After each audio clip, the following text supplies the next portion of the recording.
They were not particularly political in any way. So a bunch of people were just fooled in a way that they were promised something and they never got it. What they got was repression, poverty, and state dictatorship. But from my point of view, it was not pro-Russian, it was just Russian-speaking. Hello and welcome to episode 35 of Let Them Eat Cake. My name is Jack. My co-hosts are John and Ace. Today we are talking to a Ukrainian active duty soldier from Crimea and queer icon. But before that, let's get into some headlines. We just wanted to take a moment to acknowledge that Morocco has been hit with a 6.8 magnitude earthquake on the night of September 9th, and thus far 2,000 plus people have been confirmed dead, with many more bodies being dug from the rubble by rescue teams, and the earthquake could potentially have caused billions of dollars in infrastructure damages. If you can and you have the means to do so, please look into some legitimate charitable organizations you can support in relief efforts. Okay, so now let's take to the regular news with the G20 conference. It's the top 20 global economies, and then there's like some guests that come along. It's basically the Illuminati meeting. So the G20 took place in India this weekend, where, as said, was the top 20 economies with their heads of state, excluding Russia and China, who chose to send an envoy instead. They meet to discuss how their economies will function for the next year and plan for the future as they see it. Topics discussed over the weekend included green development, sustainability plans, reform and support for both physical and digital infrastructure, among many other things. A major part was countering China's Belt and Road Initiative, although it wasn't said explicitly, while also adding the African Union, just like the EU, and equaling their status in the G20. On environment and green technology, I do not care what the top 20 economies have to say while they continue to refuse and avoid calling out China for being the highest polluter and increasingly so. While that's happening and the world continues to falsely claim that China is the leader in green technology, their $4 trillion pledge a year means absolutely nothing. Ultimately, this will likely lead to no real change. They're voluntary, non-binding agreements, after all. Absolutely no mention of, or hard condemnation of Russia's full-scale invasion of Ukraine, instead softballing the entire argument. You can argue that this is a good thing because we need Putin at the table as well as Xi Jinping, despite their inclination for genocide. There is every chance that we can stop it that way before anything needs to escalate. How many times was the word inclusive mentioned in the document? 49 times. A lot of that stuff, like inclusive, clean, a lot of adjectives. Yeah, very strange. Very, very strange. Well, they're not going to, they're just not going to do shit about the environment. No, nothing's going to happen. They also wanted to do some reforming of financial institutions. I think a couple of reserve banks were in that list. More transparency and accountability and multilateralism to institute the 2030 agenda, which is the UN's agenda. What's more important than the G20 is that Joe Biden left the G20 early and went to Vietnam. Obviously, it's kind of a big deal for a U.S. president to be talking in Vietnam. Modi in India, he has been using the G20 just kind of to be like, you know how Qatar did with the, the Olympics that they had? It was just, they're trying to hide the World Cup. Yeah, that was the World Cup. Okay, they're trying to hide all the slave labor. They banned the booze, that type of thing where they're using it as a power position. There was a lot of that with India. But as soon as Biden gets to Vietnam, like the first thing he says is that he raised concerns about human rights and free press with Modi because journalists basically weren't allowed to cover this. So we had to use like all Indian sources. There's very few like foreign press that were even allowed in, if any. Biden called his trip to Vietnam a historic moment. It's a terrible speech. You can barely hear him because it's Vietnam and they don't have the best like AV equipment, but also they don't have AC either. So there's like a big fan above him. So you hear the fan instead of like him. He's so drowned out. And then he can't hear the reporters because of the fans. So he keeps like having these old man moments where he's like, what's that? Huh?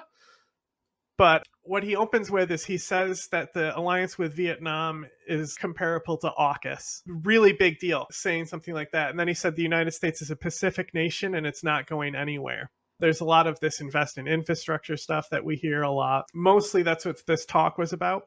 So all the journalists want to know, every question was basically the same. And why are you trying to snuff China out in the Belt and Road? There's some interesting doublespeak here. So Joe Biden says, I don't want to contain China. He just wants them to play by the rules.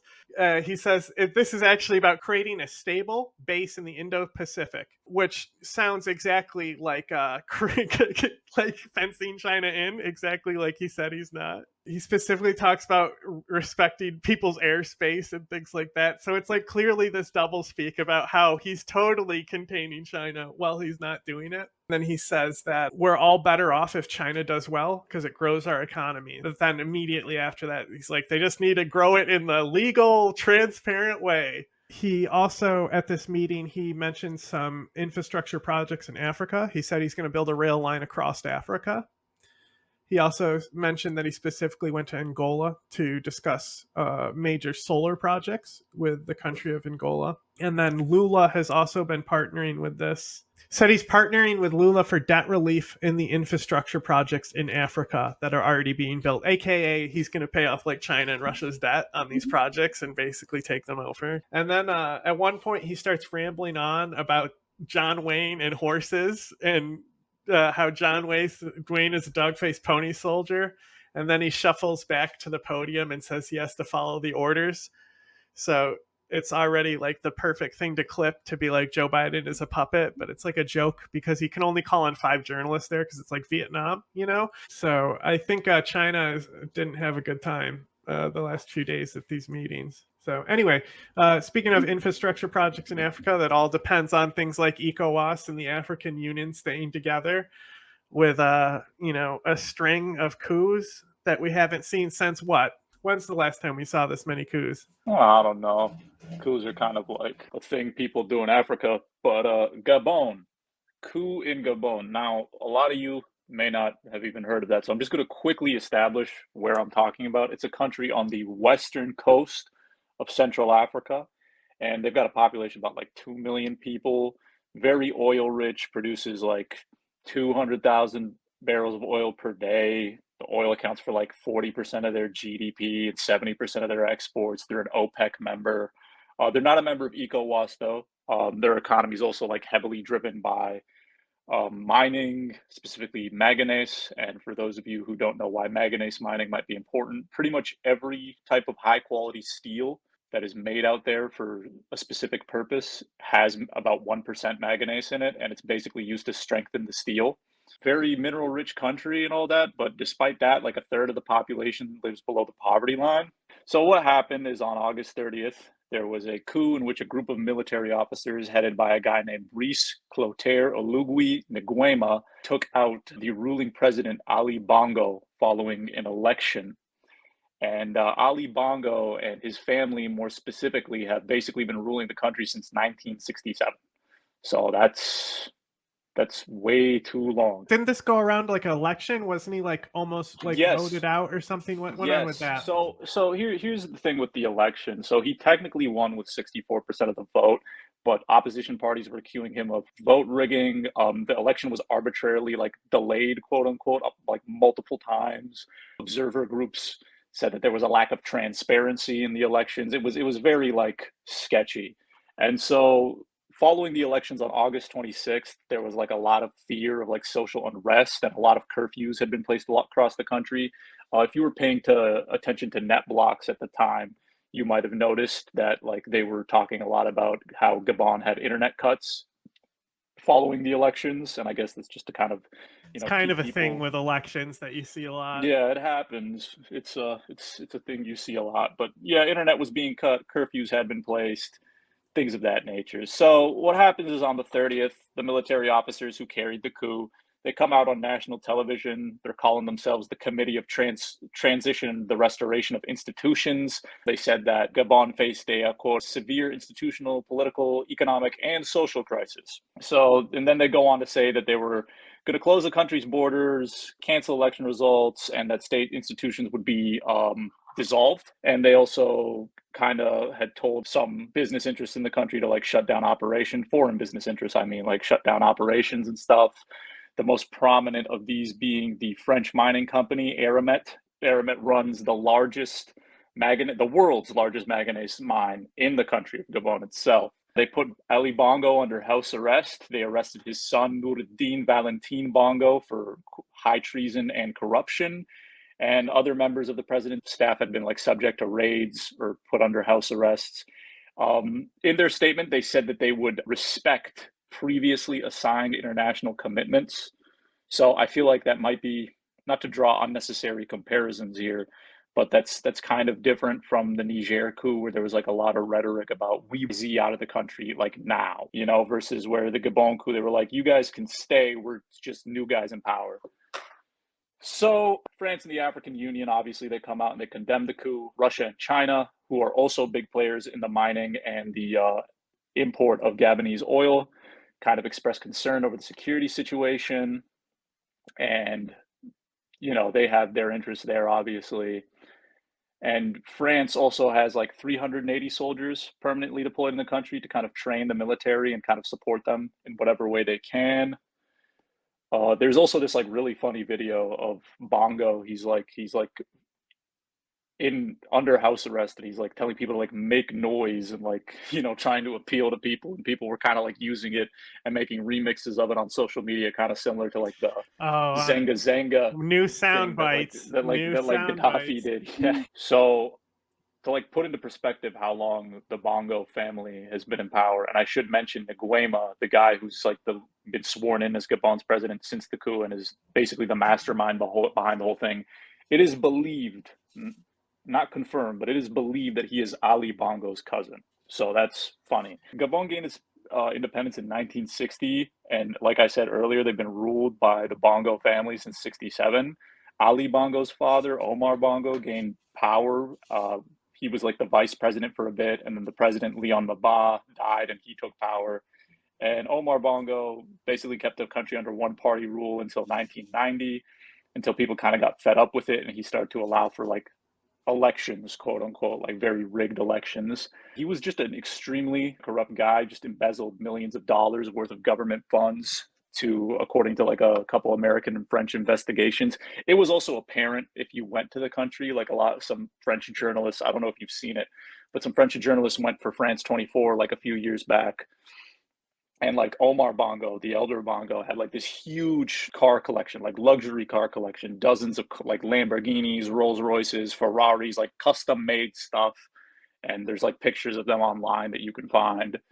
And after his death in 2009, Ali Bongo takes power in like a really obviously controversial election, and people were pissed off about that. So they took to the streets back then, and he wins re-election in 2016. Now, whether or not this spells change for the country, I can't really say, given that it is believed that the coup leader, Nguema, is his cousin. He's also not exactly the cleanest guy himself.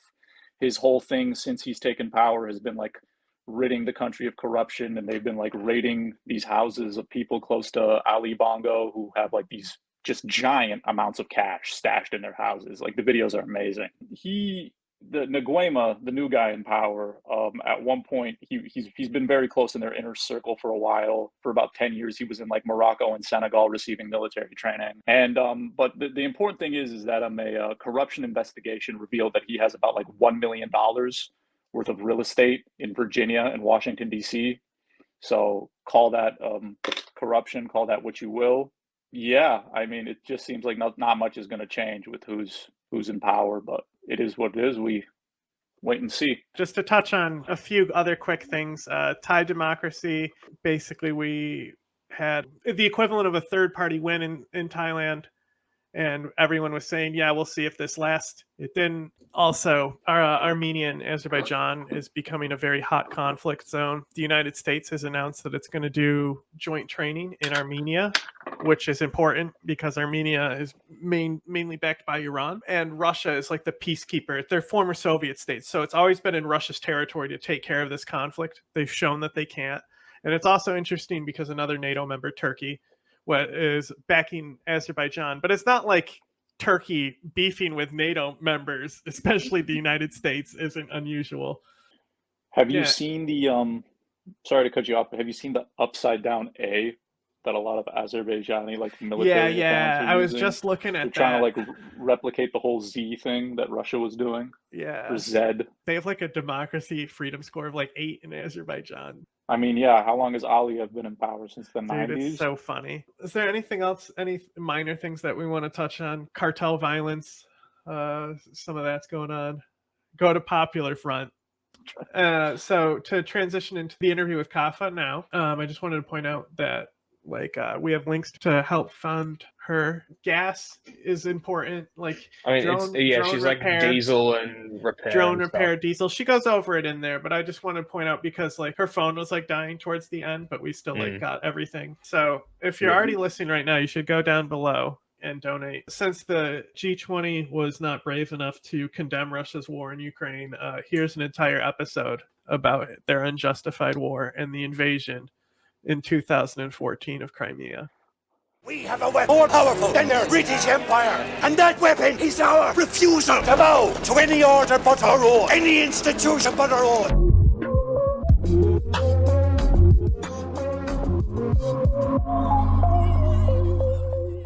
Hi, my name is Kafa. I'm an Air Reconnaissance Drone Pilot in Armed Forces of Ukraine, the 93rd Motorized Infantry Brigade. I'm a part of a team that flies drones, mainly commercial drones, like Mavic 3 or Matrice 300 RTK. Depends what we have on hand. Yeah, that would be my follow-up question is what is the supply like for what you need? It's obviously never enough with any military operation, but... drones, the accus for them, other drone parts because they break, and there are places where you can fix them, and then you go there and you fix them. It depends on an operation, but it happens a lot that they get lost, and they are very expensive. There's a lot of funny stories about that. Sometimes you lose a drone in a field, and then it's a minefield, and then you question yourself and the surroundings, and you think, and then you go there and you pick it up and you come back. Besides landmines, what other kind of like risks do you face in your job? Shelling, artillery fire, dying from artillery fire, or other kind of machinery, tanks, are dangerous. They are scary. Okay, anyone want to ask a question about her job before we get into backstory stuff? Oh, there is one another person. Hello. What It's is just really sunny. Oh, no, I completely understand. I know what that's like. How do you learn how to do what you need to do? Like, how long does that training usually take? Right now, there are special schools and special courses that are more advanced. What I did was short training.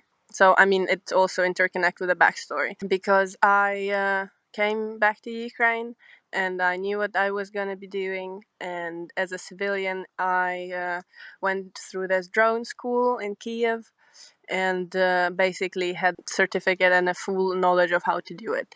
The tricky part is that it's never enough. So you always have to be capable of learning and being able to work with new technology, because DJI, the company that produces them, Chinese company, they don't want us to use it. They want Russians to use it, and they sell much more of their stuff to Russia. There are a couple of factories of DJI in Russia, so they all the time update the software of the drones, the way that it's harder to anonymize them, because basically our software needs to also get updated all the time.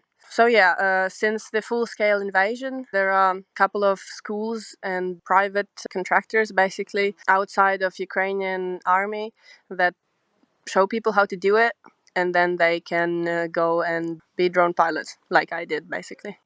A lot of I guess Westerners in general just haven't ever really had to do any military service because here it's not really necessary per se. But in your position in the military, like from kind of like a functional perspective, why is what you do important for like the greater goals of the Ukrainian military? You and people like yourself, obviously, in similar positions. Are we talking about motivation, or are we talking about the operational side of it? Do you also do like psyop stuff with motivation? Yeah, I am very much into that, I have to say. I mean, every day I wake up and I have to motivate myself a lot, you know. A little bit of both. You can go into like your motivations behind doing that. You can go into the operational aspects of it. Just Wow, this is big.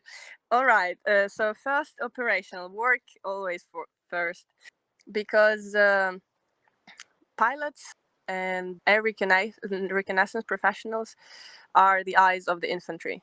If drones and the drone pilot teams don't do it, people do it on foot. And this is very Second World War kind of shit, you know?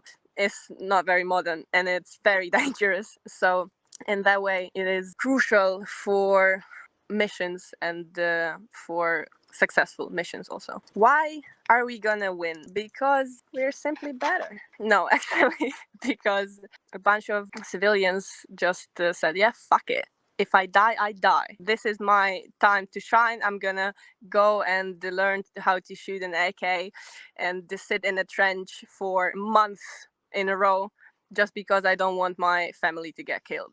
I mean, this is very boiled down. For me, it's a bit different because Russia came and took my home, and I was a teenager at the time. Let's keep that in mind. And then everything changed a lot. And again, in 2022, it changed even more because they came back with more firepower and said, no, now we want it all. Now you're not going to have a place to live safely at all, and we're gonna make you all sing a Russian anthem now. And I did not really like that point. Also, my personal like deeper motivation that is not revenge is, I mean, this is, you can say it's psyop, but I truly believe in it. There is no being a psyop doesn't necessarily mean lie, you know. There is no freedom under Russian regime. One cannot be a feminist, one cannot be a queer person openly, because one way or another you're gonna get negative feedback from government for that. And I do believe in armed resistance, and I think it is the only way to prove your point, basically. Yeah, that's that. Just to point out, the like the name of our company is 5th Gen Information Warfare. So like, we fully identify with the PsyOps label. We're all about it. If I remember correctly, you're from Crimea, right? Yes, that's correct. Okay.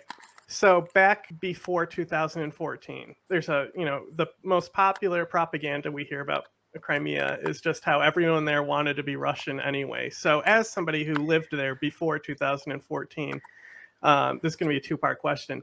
How pro-Russian was it? And then the second part of that question is, did you see anything coming post-Euromaidan? Did you feel like, oh, suddenly there's going to be an invasion and our peninsula is going to be gone? Was there any signs of it coming?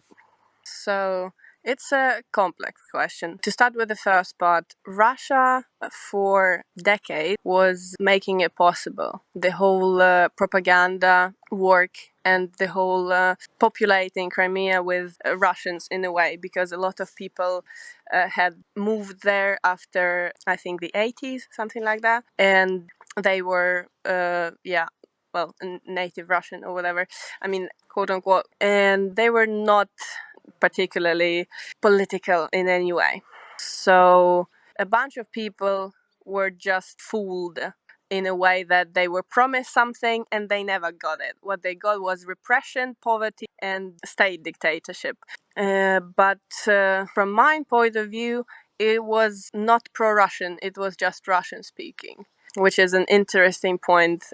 Historically, that was also because a lot of resources were put into making both Crimea and the east of Ukraine very tied to Russia economically and politically mindset-wise. But to the second part of the question, I did not see it coming. It did not seem like it's gonna happen because it felt like it happened in one very brief moment. Like there was no real support of Russia. There was no like grassroots movement being really glad about joining Russian Federation, or I don't know, all this crying grannies in this streets with the tears of joy. This is bullshit. This is bullshit. There was just a bunch of men with AKs in the Gorka uniform that took the parliament, shot a couple of protesters, and then declared themselves Russians, and so it went. An important part of that is to mention that there was quite present pro-Ukrainian resistance. Crimean Tatars, the indigenous people of Crimea, were absolutely not happy about what was going on because they saw it coming in a way. I guess it has something to do with the history of repression that Crimean Tatars suffered, and I guess they saw how it was in Russia, and the moment there was this, coup kind of situation, they knew that there is nothing good waiting for them. And when Russians basically and Russian military accessed the power, political and armed, seized the resistance, they started repressing Crimean Tatars really hard for no reason at all. Like stealing people, putting people in prison for whatever bullshit accusations, like religious cases because they were reading books that are not allowed in Russia, stuff like that. A bunch of people, years later, got real sentences, like 15 years in prison, like Siberian kind of prison, which is really horrible. At the time, I'm being dragged by my thoughts. Maybe you. The only thing I would add is that I would describe it as genocide Yes, of the Tartars. Absolutely, and it's going on still because they just continue doing it. They continue doing it, and there's a bunch of political prisoners that are not Crimean Tatars that are also still in prison for their pro-Ukrainian position. The most loud cases, Oleg Sentsov and Sasha Kolchenko, they got released and they are now also fighting for Ukraine, but a bunch of people are still there. And it's something that I always keep in mind, I guess. So I just wanted to circle back to one of those points that you made earlier on the influence campaign to make the east of Ukraine more Russian or more Russian speaking, so on. Can you explain a bit about that and how sort of the operations went and what actually happened? Because this is a major point of the disinformation sort of campaign.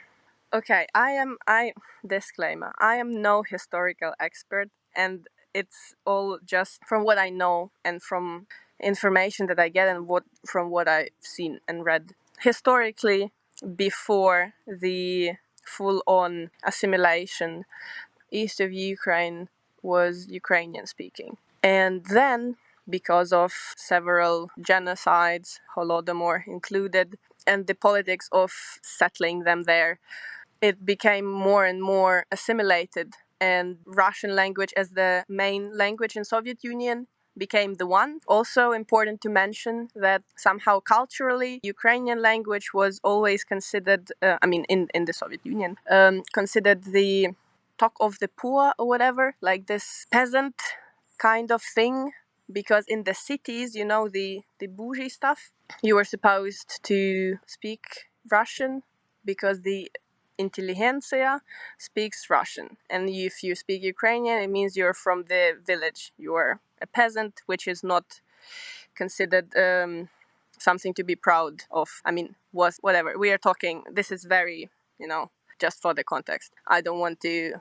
Yeah, I'm explaining complex things with very easy words, but I hope you are following. and it's not sounding like I really believe in that. And then later, after the Soviet Union collapsed, it became pretty clear that economical and political ties can be easily played by the people that are in power regionally. And then before the Revolution of Dignity, the president at the time from the area was also speculating a lot on that topic and Russian language and whatever, and it just deepened the problem. You know, like you take some political matter as in language, and in order to just divide and rule, they took it also as a cause, you know, of like a difference, you know, as to say, here are Ukrainians that speak Russian and here are Ukrainians that speak Ukrainian, and you are built different, so we're gonna make a political matter out of it. And Russia just took it as a part of a propaganda and used it to justify it, the whole war, basically. Revolution of Dignity, watching that from Crimea, were you actively involved with what was going on? Were you aware of what's going on, or were you just kind of like worried about like whatever teenage problems at the time? I mean, we were watching it on the TV, and it was, I don't know, scary. I also wanted to take part in that, but it was not much going on in Crimea. It was not a lot of riot stuff, so I could not. Then when the armed Russian men started going in and at school, the program instantly changed to Russian literature, Russian language, Russian way of grades. You know, in Ukraine, there is like 12. 12 is the highest grade, and in Russia is 5. So it was instantly like, oh, and now it's different. And yeah, we had to sing Russian anthem, and we didn't. And we also faced repercussions for that. And I started... What were the repercussions? The teachers would tell us off and tell that, do you want to get repressed? Do you want your family to, get a knock on the door one night? And we were like, no, but I mean... Were these the same teachers you had prior to the occupation, or were they the same ones? Yeah, or different ones, I mean, that particular teacher that we are talking about right now was Russian literature and Russian language specialist. So I guess she was just, trying to do her job in a way. Yeah, I also started speaking Ukrainian in school, which was... So you know 4 languages at least. Yeah, I guess. I don't speak Russian anymore, though. Yeah, and it was also... I mean, that's based as fuck to just know it and be like, I'm not going to speak it, fuck them. Yeah, I mean, it helps to know it, but it's funny point also. But yeah, it was an unusual thing to do, to like not. I mean, everyone was weirded out a lot, including my family. And they were like, why would you do that? And I was like, because I just don't want to obey to what they're trying to do, and this is the only way I can do it. Just a little bit about Euromaidan again. So after seeing basically the revolution be successful, for which anybody who doesn't know, it was basically an Occupy Wall Street style protest that overthrew their government without the cost of many people dying, 100 people dying and 11 cops. Anyway, so after you get that liberation to just immediately be invaded by the little green men, as they like to call them, like what was like the emotional slingshot there in that specific moment? I mean, it was a bit like despair, you know, like they are free now and we are here fucking trapped. A lot of people and also like kids and their families left. Yeah, and for the record, me and my family lived there for a year because we had nowhere to go. And that was also kind of unslay. Yeah, it felt like, I don't know, it was not good. It was that you could see the change in the air, in the social connections. People were just afraid to speak their mind in a way. Like, there was no Ukrainian school anymore. I mean, yeah, once again, it all...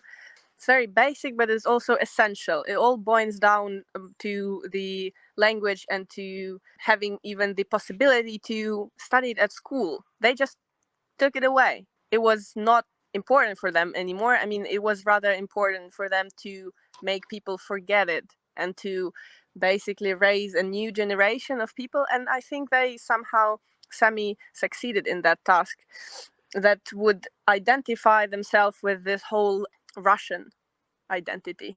Yeah, that's scary, but it's true. So let's get into like the actual displacement and how you left, and then come back around to going back. Yeah, we moved to Kiev and continued. Finishing high school basically, and then I went to university, and then there was like a shit show harassment case in the university. It was really horrible, and I decided to leave to Germany. And dropped out of the university. Main key point is in this whole living in Kiev time, I would say, is being engaged in a lot of queer LGBTQ plus activism and getting to know anarchists and getting more familiar with the whole movement. Kind of the time it was mainly queer and feminist grassroots stuff, because I was too young to join an NGO, and I didn't think it was, necessary. And now I don't think it's like cool at all. But it was something that was not present in Crimea. Actually, being able to protest and to engage politically from that perspective. And then the university thing was kind of horrid. And then in Germany, I was the first thing that was very, very different is the way Germans protest and the way they, do political activism. Yeah, like the anti-fascist movement activism at the time in Germany seemed very pacifist to me, because people were just walking very silently and with no fire in their eyes on the street, being like, yeah, anti-capitalista, hoo. When in Ukraine, for example, on a 8th of March march, or on Pride Parade Day, it would be like a whole very engaged kind of crowd that would scream, and then sometimes the far right people would come, and then you would have a little fight. It was a lot of action. It really did look like an action, and it was very motivated. And in Germany, it felt like everything's already fine. It's fine. You don't have to be walking around and screaming that you are demanding this and that. And I was, kind of surprised and disappointed at first. Yeah, and then, fast forward to February and before February of 2022, it was really in the air. Before the full-scale invasion, there was a lot of news and people being anxious that it's going to happen. People started packing their anxiety bags, is it called that way? You say like English. A bug out bag, just your getaway bag, Getaway bag, like a bag with all you need. And when it eventually happened, I don't know, like for maybe a week in a row, I would just sit in front of my cell phone and read messages and text with my friends and my family, and help people out, like plan how they would evacuate. A lot of people that I barely knew or like followed me on Instagram texted me being like, okay, Kafa, we know you're in Berlin. Can you plan the transportation route for us, or do this or do that, or can you meet us at the main station? Like, am I like just luckier than them? What is really the difference? And then a bunch of them survived, actually, the Battle of Kiev, and I'm really glad. Some of them later got captured. It was a mess. And the moment I realized that this is what is going on, I think I knew that I am just packing my bags and at some point leaving. And I started preparing for that, and it eventually worked out. obviously a significant portion of like the people who are currently in the Ukrainian armed forces are people who like, they weren't soldiers or like, involved in the military beforehand. They had kind of regular job. They were a student or they were like a mechanic or they were a teacher or whatever. So obviously just kind of the stress of what this conflict brings is something that's very new to a lot of people who are in Ukrainian armed forces. And how do you find that people like cope with that? It's a good question. In my experience, it's really fascinating how human mind and human body can adjust to different kind of conditions. Because, I mean, let's face it, no one is made for seeing their friends die or extreme cold or marching 15 kilometers with a 50-kilo backpack. But the thing is, and the core motivation as well, is that it's either us or them. And a lot of people have realized it in the first days. The civil resistance was insane. I mean, all the stories about people just, in the granny with a pickle jar kind of shit. Yeah, just the realization that it is fundamental. Like, Russians were prepared and they thought they're gonna just march through Ukraine and just, yeah, well, give out passports like this and it's gonna be all fly. But it wasn't, because people were ready to give up their freedom basically to serve in the army for the freedom of others, which is essentially what it is. I mean, serving in the army is very much unfree. You can't go and have a walk or go sit in the park and eat an ice cream. You can't just sit in the car and drive to see your family. Your own time doesn't belong to you. You can choose what you do with your free time. Like, for instance, I was on duty before, and now I'm supposed to sleep, but I'm choosing not to, so I do something that I think is important. The same thing is for other people. I have a good example. A friend of mine who's a DJ, who, as mentioned, joined territorial defense in the first days and is an infantry soldier also. He reads a lot, and he started talking about his experience on Instagram, and a lot of people could relate to it. And to a lot of people, it was also something unthinkable. The guy was just like a rock star DJ fella.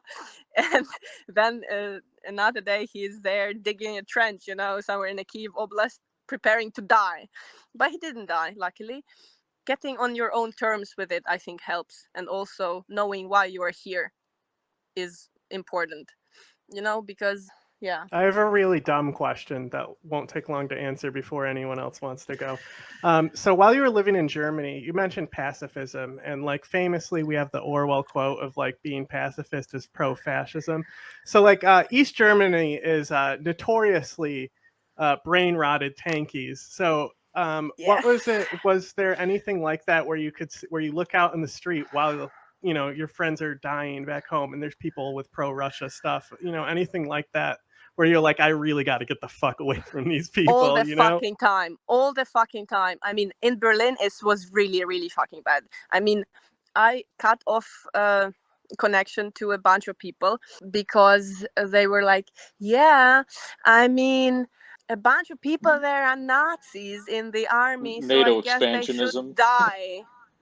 And I was like, mate, if you say that again, I'm gonna crash your fucking head on this table. Really, like, no joke. I mean, this is, for the record, this was happening when the Mariupol was under siege. And I mean, most of my time I was just volunteering at the volunteering center, packing shit, doing translations. And it was excruciating. Like, one of the most heartbreaking things that I had to do. And if you think about it, it's not, I mean, it's just a translation, right? And it was a translation of a list of humanitarian necessities for Bucha.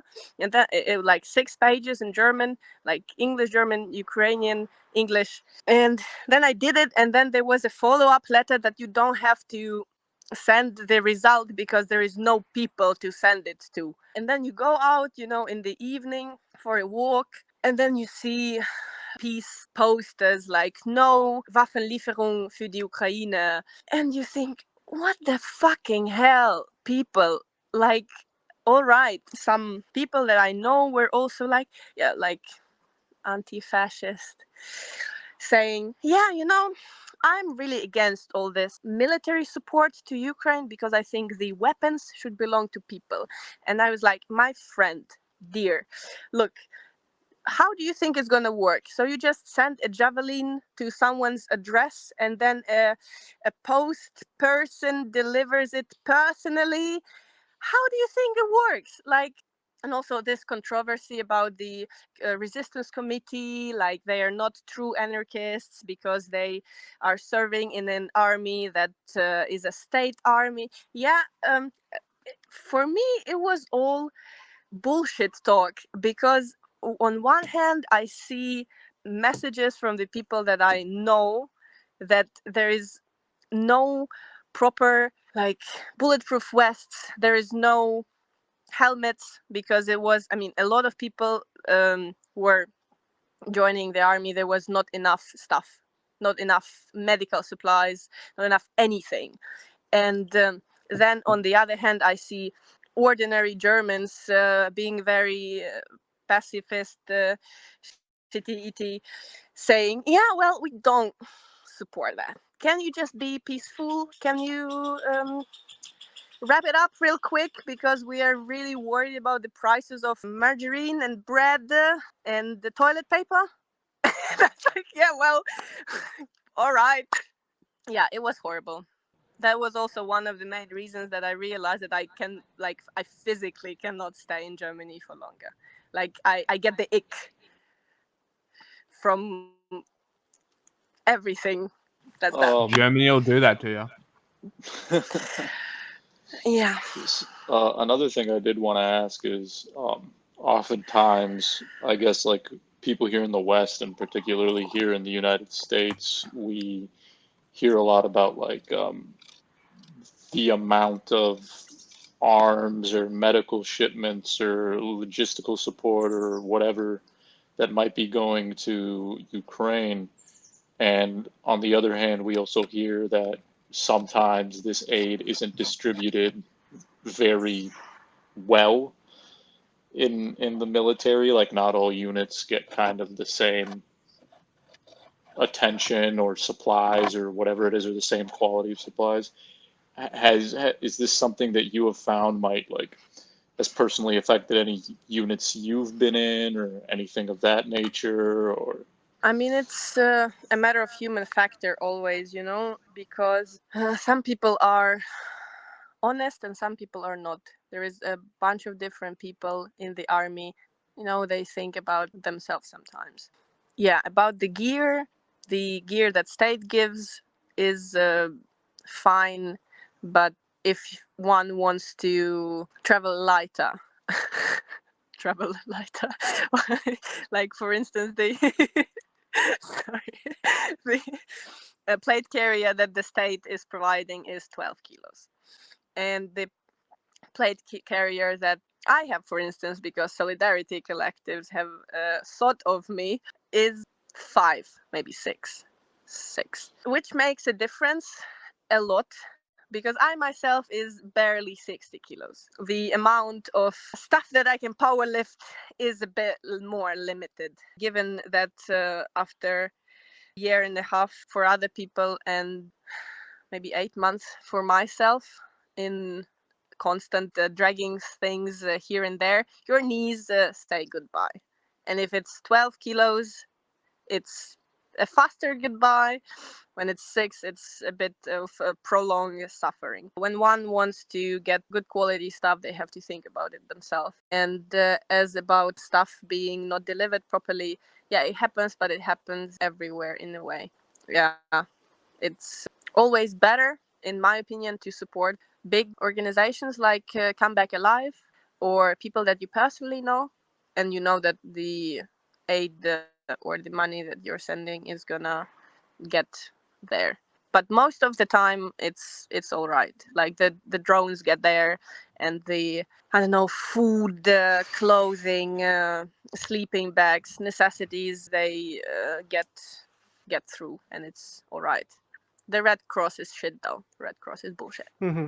Yeah, it was really frustrating for me in Syria, and then like having Americans be so ignorant of the world. And the invasion of Ukraine changed everything. Suddenly, people care about what's going on in the world. As somebody who already likes psyops, what has it been like to not only see all these organizations come along, but then you also have like even organic information warfare like NAFO and stuff like that? How does that make you feel to have something just organic come up like that to actually do something about the Russian disinformation?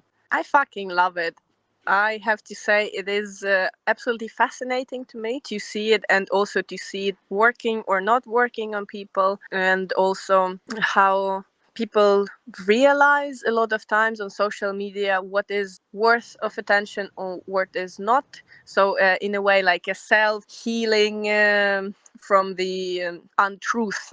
Because it is the amount of Russian propaganda in other languages is enormous. Like, and the way insane. that they are by far the best, like at doing it. Like their troll farms, they're like their information warfare network is insane, and it's getting it's smaller scary. every day now. I think it's worth noticing that is far less eloquent. One of my favorite videos is they have the Azov crucifixion video that they made. I'm not sure if you've seen that one, but that comes up, like I think it came out of Myanmar again, but it's like you can tell they're not nailing this guy to the cross. He's barely moving, and then they light him on fire, but it's like not even like him on fire. It's like above him, and then it like cuts I right have there. not seen that. No, Oh, I have not seen that. Oh, that's the big one. I see it all the time in like MAGA forums and stuff.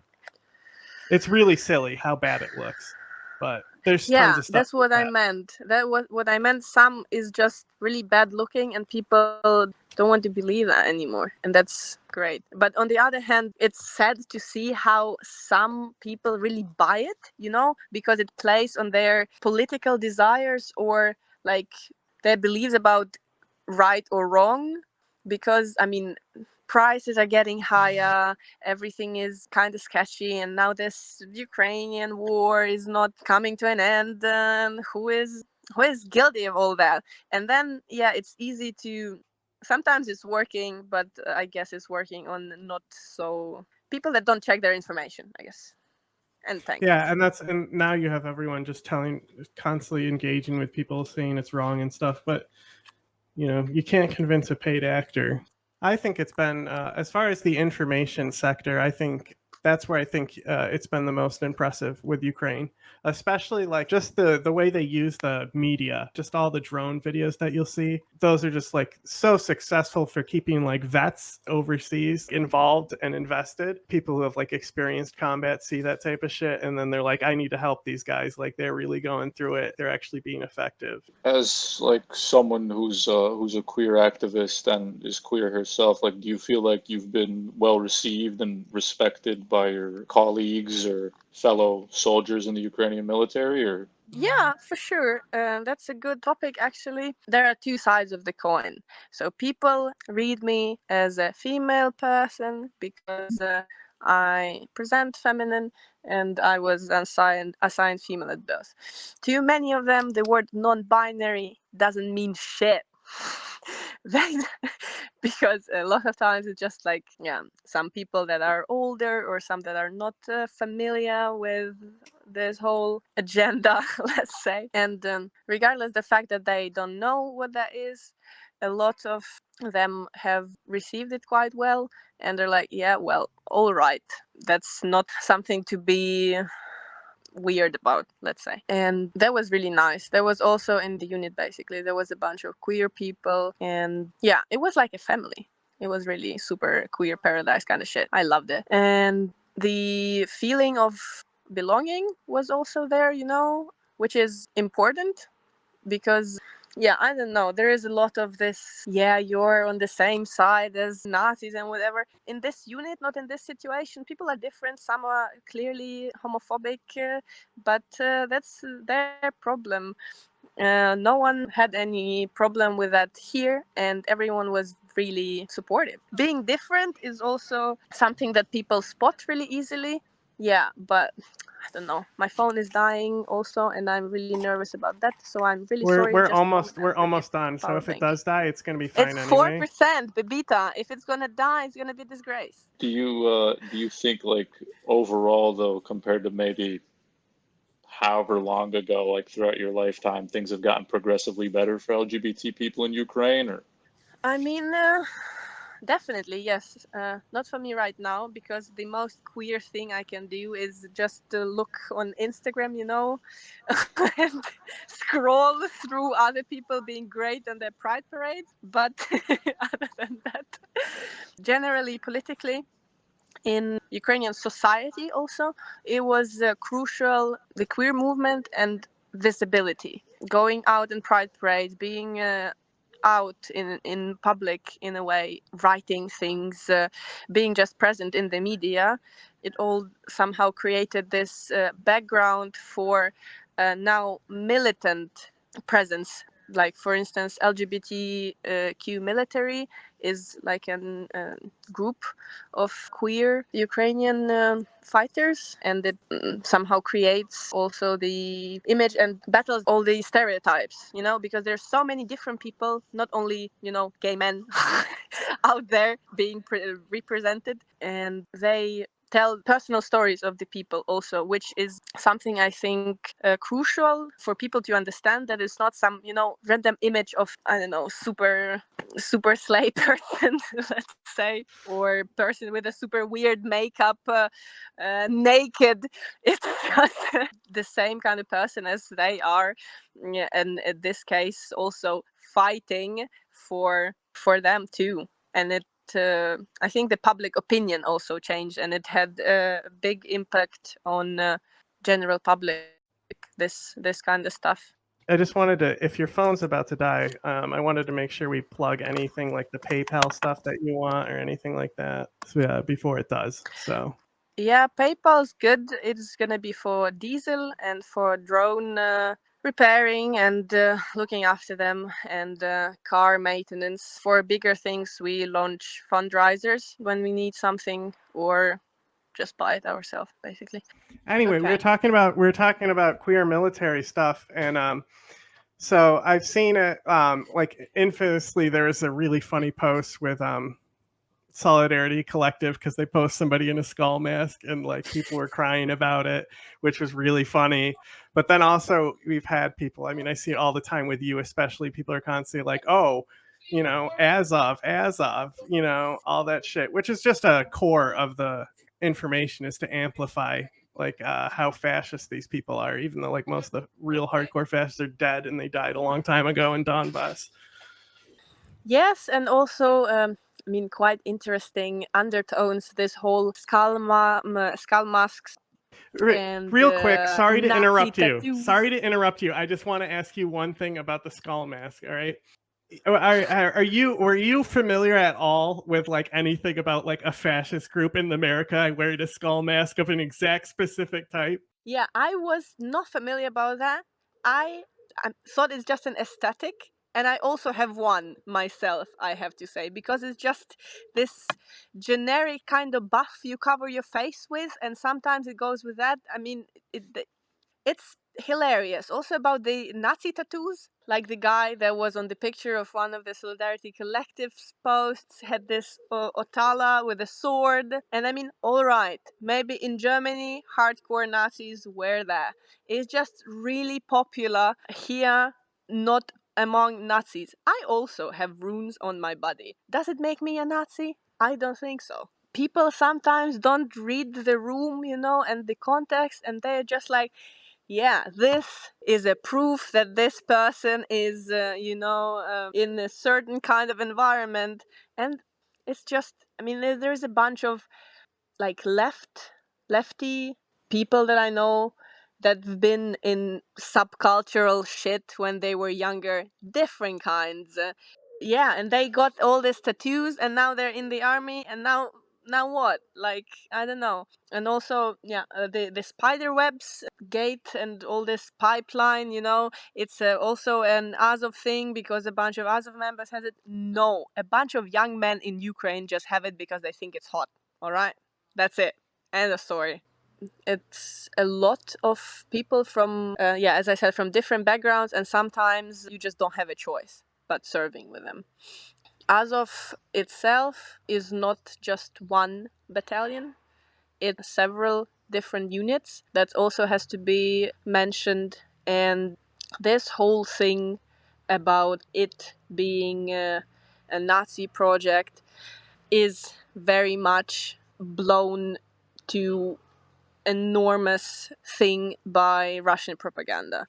The people, I mean, I know for a fact that people that were a hardcore fash were just kicked out of it when it got reorganized. The fella that is one of the commanders of one of the units, Andrei Biletsky, controversial guy, because he has a record of weird kind of stuff being involved in. But generally, the whole thing is very it's not what it seems. I know a bunch of people from there and some anti-fascists from there, and it's not like it may look like like a ritual and this whole Nordic stuff, the torches and the shit, but it's just, I mean, they also play into that narrative a bit because they do an amazing job in killing Russians. Like, the impact that they do on the front line cannot be measured, really. I just wanted to interject real quick, because this is something really funny that like we went on a whole investigation of, is that we saw this video and these guys were like drone operators and they had Daesh flags on their shoulders. We spent time tracking down like why they have Daesh flags on their shoulders, and we eventually came to the conclusion that it was literally just to troll Russians, because they would say they were using ISIS tactics by using drone bombs and stuff, because like ISIS pioneered that. So they started wearing ISIS flags ironically to mock them. Yeah, that's a good point, actually, because, I mean, let's not be delusional about it too. There are people that wear the Totenkopf thingy on them, and a lot of times, I mean, I've seen it a couple of times, and every time I approach them and I ask, hey, hello, what does it mean? I from Germany, do you speak a couple of words of German? And I start talking to them in German, and sometimes the reaction is very negative, like, yeah, well, no, and why are you asking? I'm like, do you know what that means? And they're like, yeah, well, I don't know. But most of the times they're like, yeah, well, I got it from a friend, and it's like, I don't really know what that means. And they are serious. To mock Russians also, to seem cool in a way, but it's not cool, and no one told them that's not cool, and it just continues rolling, Because, I mean, the Russians do be scared, and they do be calling us Germans, like Niemcy, And here's like a double trouble. I really liked messing with them on the radio, speaking German, I have to say. It was amazing. That is pretty funny. Bring back dark memories. Right? I mean, it was yeah. Yeah, I think that's just in general something people underestimate, is just, I mean, if you get any group of people that's over 100,000, and I'm sure the Ukrainian armed forces is a lot more than that at this point, you're going to have a lot of different characters involved, and also a lot of people hate Russia of all different backgrounds, and they've come from all over the world to kill Russians. Yeah, and it is somehow keeping the spirit up, because with some of the people that you have to interact, because you have to interact with a bunch of people, I would not interact normally in my, civilian life, for many reasons. For them being men, for them being just a certain kind of background fellows, but you just step over that and you do it, and then it turns out that they also do some decent kind of job that they're supposed to do, and that what matters in the end of the day. It's not like, it's not all black and white.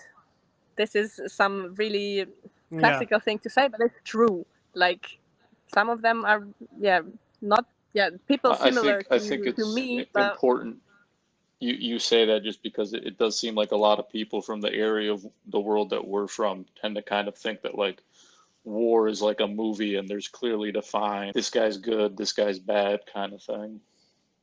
Yeah. I mean, sometimes it is like a movie, but it's because I like to romanticize things and not because, you know. So I write a lot of letters. That is definitely a movie part. I just sometimes in my free time sit there and write letters and yeah, very romantic kind of character. And I got letters also from people, which is really slay. And the books, I mean, really vintage. Why do you think people in sort of Europe and America, Australia, all these sort of what you would define as the West, why do you think they're so easy to persuade in these arguments? Like somehow they've come to the conclusion that Russia is not the invading imperialist bad guy that they are? Because people are easily manipulated, first. Second, because for a lot of people that have not faced and who come from generational wealth kind of background or who lived their whole lives in the everything's fine kind of narrative. I mean, it is also a very cliche thing to say, but the more I dig into this topic and from my own experience also, it is somehow turns out to be true. Someone who is not closely affiliated with an experience of some kind of, I mean, internal displacement or war per se, or doesn't want to educate themselves on the matter or self-reflect on the issue of their internal politics, as you said, the imperialist past of their own country, or what kind of politics the place that they live in or their government implements, they will not even, come to the right conclusions in the way. Because for some people, the lack of research and the lack of empathy, in a way, and the lack of wanting to really understand it, that the world is complex and every socio-political problem is also very hard to comprehend if you don't for yourself work out the way it works, if that makes sense. people don't want to learn, they just want their opinions validated. Yes, exactly. Like, it's not easy. It's not that, one day one country decides to invade another and then it's like, and it can easily get sorted. Or it's not that a bunch of people in one area just, willfully decided to join one of the biggest totalitarian regimes and voted for it, and it was 85% on the elections and it was all done deal, sealed, crazy, amazing. It was not like that. And what kind of media one consumes also is very important. And a lot of times people just don't check their sources, and there is a person out there on the internet talking very looking very knowledgeable, saying, yes, I was there, and I don't know, all Ukrainians are Nazis because look at this sign, and there is like, an arrow and a dot and a red circle, and then that's it. But it's not always easily determined in our times what is true and what is untrue, because of how everything's very meta interconnected. Obviously, there's like again this amassment of people in the military, but you also still have, the people who are just kind of civilians living their everyday lives in the country. And how do you kind of find, at least in your experience and maybe the experience of those around you, like how sort of the interaction between civilians and a lot of people with their newfound place in the military, like how does that work? How does that like kind of affected the societal dynamics, family dynamics, things of that nature? That's actually a really good and really deep question, because for me myself, it has been really, really hard to communicate and to stay connected to my civilian friends, and it took a lot of actual work from both sides to maintain that friendships and relationships, because some things are really hard to explain for someone who's not familiar with how it is in the army. There's very little time, and for long periods of time, it can happen that there is no internet connection, or there is simply no time or no energy to look at your phone more, because you were looking at screens most of the time when piloting vehicles. And also the sometimes it is like messing up with one's head, that yeah, it was really hard with my international friends also, because they I mean, I know they are there, and they are there, just chilling basically, living their best life, while I, by my own choice, which is important but doesn't make it better per se, have to endure a lot of bullshit every day. Like yeah, lack of sleep, or like seeing things one is not supposed to see. Yeah, stress, people being ignorant, and stuff like that. I mean, I'm also autistic, and it's been really challenging to communicate with normies every day. Especially with like cis men who don't really get things, and sometimes it's really, really crucial to explain it to them. And the way I mean, I was living in a bubble basically in Germany. I was in my small queer bubble, and then it was also Ukrainian queer bubble, full of people that get me from half a sentence. And here you have to elaborate. And I caught myself realizing that I also have to elaborate a lot why things are this way and not different, also for civilian friends, because a lot of them, especially in the beginning, were like, I mean, we just went east, like in winter. It happened really fast, and I didn't have time to say goodbye or whatever. And some of the people kept asking me, when you gonna be in Kiev? Or some of them, are you coming back to Berlin? And I am there, and yeah, by a missile hit, like really looking at this Instagram message, being like, I don't fucking think so. Like, not anytime soon. I'm returning to Berlin to have a cup of tea with you people. I mean, I would really love to. And it was also painful, in a way. You I should mean, especially gaslight them to come see you, and then get them Yes, to I mean, join. I'm trying, but some people really. That's the way to do it. Yeah, some people don't really want to do that, and I get it. Yeah, some people were also like saying, "Stay safe." I was like, they are wishing it from the bottom of their heart. But some days when I was reading this message, I mean, you are driving and you hope not to, get hit in your car with a ptur, or like to drive on a landmine and just collapse, you and your whole fucking team in the car. And then you arrive at some place and you read this message, stay safe, and you're like, yeah, this is some cognitive disconnect. I'm trying my best, but at the same time it's impossible. Like, I cannot control it. And also this, like, the feeling of lack of control. You can do as much as there is for you to try to protect yourself, like wear your gear, or yeah, don't stick your limbs when you're not supposed to.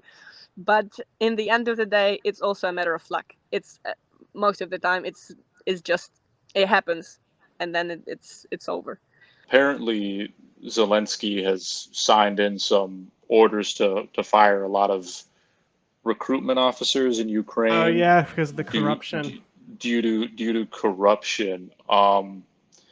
To be honest, I don't know exactly what was meant by corruption. Like, is it that they're letting They were certain taking people? bribes. They were taking bribes for people Okay, who they were didn't want to taking. fight.